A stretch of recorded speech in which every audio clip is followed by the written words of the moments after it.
तर मित्रांनो नमस्कार, तुमचं पुन्हा एकदा मनापासून स्वागत आहे आपल्या यूट्यूब चॅनलवरती।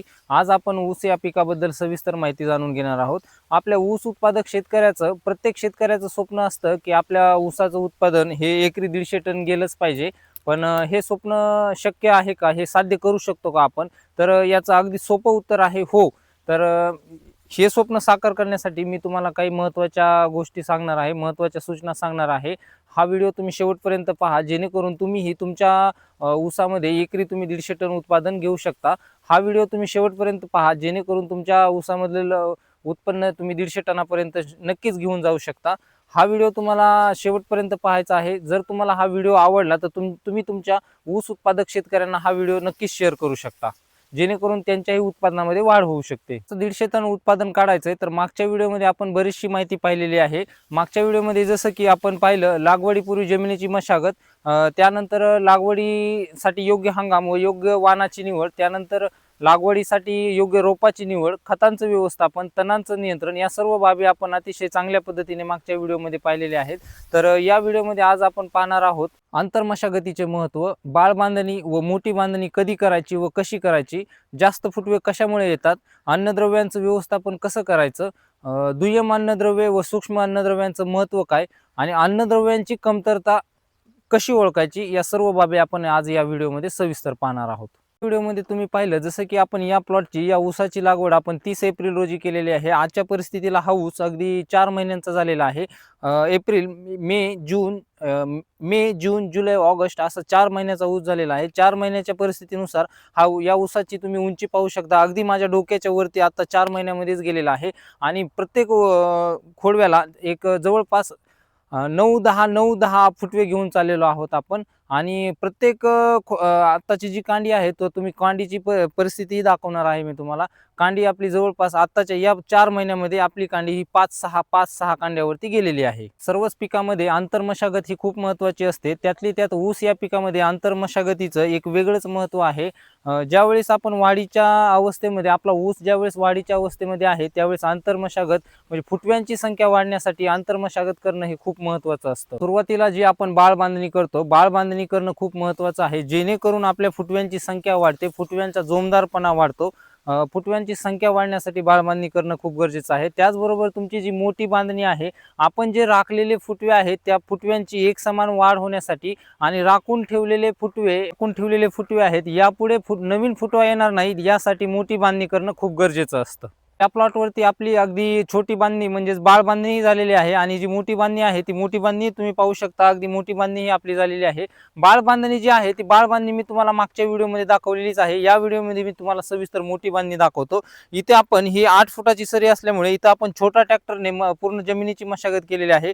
मध्ये आपण रोटावेटर मारलेला आहे, आणि त्यानंतर आपण मधली जी माती आहे ती काही माती ह्या साईडला, त्यामध्ये पहिले आपण बेसळ डोस भरलेला आहे, एक मोठ्या बांधणीचा जो डोस असतो तो आपण भरलेला आहे। आणि ही जी मधली जी माती आहे ती माती आपण या साईडला लावलेली आहे, आणि हितली जी माती आहे ती आपण या साईडला लावलेली आहे। असं प्रत्येक सरीमध्ये आपण केलेलं आहे, आणि अशा प्रकारे आपला हा बेड तयार झालेला आहे। मी तुम्हाला बेड ही दाखवणार आहे।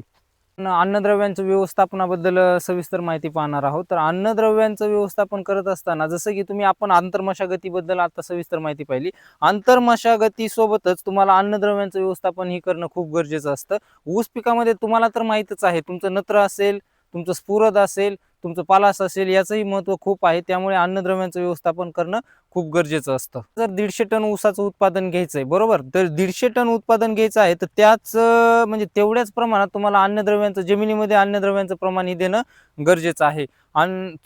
लागवडीच्या पूर्वी आपण नत्र, स्फुरद, परास याचं प्रमाण तर आपण जमिनीला मात्रा दिलेलीच आहे। त्याचसोबतच एक 40 ते 45 दिवसानंतर तुम्हाला एक खताची मात्रा द्यावी लागते। त्यानंतर तुम्हाला एक 70 ते 80 दिवसानंतर एक तुम्हाला खताची मात्रा द्यावी लागते, आणि मोठ्या बांधणीमध्येही एकदा तुम्हाला खताची मात्रा द्यावी लागते। त्याचबरोबर तुम्हाला प्रत्येक वेळेस पिकाची पाहणी करायची आहे, जेणेकरून आपल्या पिकामध्ये कोणत्या अन्नद्रव्याची कमतरता आहे ते पाहायचं आहे, आणि ज्या अन्नद्रव्याची कमतरता आहे ते अन्नद्रव्य आपल्याला जमिनीमध्ये द्यायचं आहे।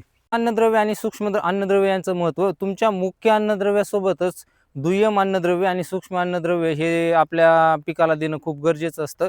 जसं की तुमचं कॅल्शियम आहे, तुमचं मॅग्नेशियम आहे, तुमचं सल्फर आहे, तुमचं झिंक आहे, तुमचं बोरॉन आहे, या सर्व गोष्टींची आपल्या पिकावरती लक्ष देणं खूप गरजेचं असतं. आणि प्रत्येक वेळेस आपापल्या म्हणजे आपल्या पिकाला जे काही अन्नद्रव्याची कमतरता आहे त्या अन्नद्रव्याची आपल्याला मात्रा देणं तेवढंच गरजेचं असतं. आपण पाहणार आहोत अन्नद्रव्यांची कमतरता ही कशी ओळखायची. व्हिडिओ खूप मोठा होत आहे, त्यासाठी मी तुम्हाला अन्नद्रव्यांची कमतरता ही कशी ओळखायची मी तुम्हाला थोडक्यात सांगणार आहे. साधारणतः समजा तुमच्या पिकामध्ये नायट्रोजनची जर कमतरता असेल तर नायट्रोजनची कमतरता असेल म्हणजेच तुमचं नत्राची जर कमतरता असेल तर तुमची जी जुनी पानं आहेत ती पिवळी पडायला लागतात.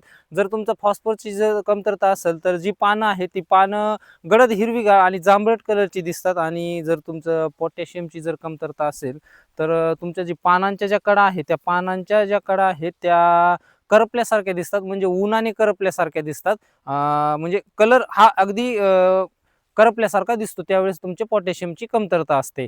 आणि आता सूक्ष्म अन्नद्रव्यांची कमतरता ही कशी ओळखायची. ज्यावेळेस तुमचे सूक्ष्म अन्नद्रव्य कमी आहेत त्यावेळेस तुमचे जे नवीन फुटवे असतात ते वाकडी तिकडे होतात, त्याची वाढ खुंटते, त्यावेळेस तुमचे सूक्ष्म अन्नद्रव्य कमी असतात. म्हणजे सूक्ष्म अन्नद्रव्यांची ही कमतरता खूप महत्त्वाची असते. तुमच्या पिकाला म्हणजे तुमच्या ऊसाला मुख्य अन्नद्रव्यासोबतच दुय्यम अन्नद्रव्याचंही खूप महत्त्व आहे आणि त्यासोबतच तुम्हाला सूक्ष्म अन्नद्रव्यांचंही खूप महत्त्व असतं. त्यासाठी तुम्हाला अन्नद्रव्यांवरची कमतरता ओळखून तुम्हाला प्रत्येक वेळी ज्या अन्नद्रव्याची कमतरता आहे ते अन्नद्रव्य तुम्हाला आपल्या ऊसाला द्यायचं आहे, जेणेकरून तुमच्या ऊसामध्ये वाढ होते, व्यवस्थित वाढ होते आणि अन्नद्रव्यांची कमतरता ही आपल्या ऊसाला भासत नाहीये. आजच्या व्हिडिओमध्ये आज आपण पाहिलेलं आहे 150 टन उत्पादन घेण्यासाठी ज्या काही महत्त्वाच्या बाबी आहेत त्या महत्त्वाच्या बाबीबद्दल मी तुम्हाला सविस्तर माहिती थोडक्यात सांगितलेली आहे. जर तुम्हाला हा व्हिडिओ आवडला असेल तर लाईक करा. तुम्हाला व्हिडिओबद्दल काय वाटलं तर तुम्ही सविस्तर आपल्या कमेंट बॉक्समध्ये तुम्ही कमेंट करू शकता.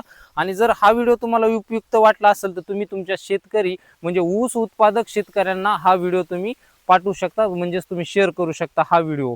शेतकरी मित्रांनो, अशाच नवनवीन शेतीविषयक वैज्ञानिक माहितीसाठी आपल्या चॅनलला सबस्क्राईब करा, जेणेकरून शेतीविषयक वैज्ञानिक माहिती ही सर्वात प्रथम आपल्यापर्यंत पोहोचण्यास मदत होईल. आणि चला तर मग धन्यवाद शेतकरी मित्रांनो. भेटूया पुढच्या एका व्हिडिओमध्ये नवीन एका विषयावरती सविस्तर चर्चा करण्यासाठी. धन्यवाद शेतकरी मित्रांनो.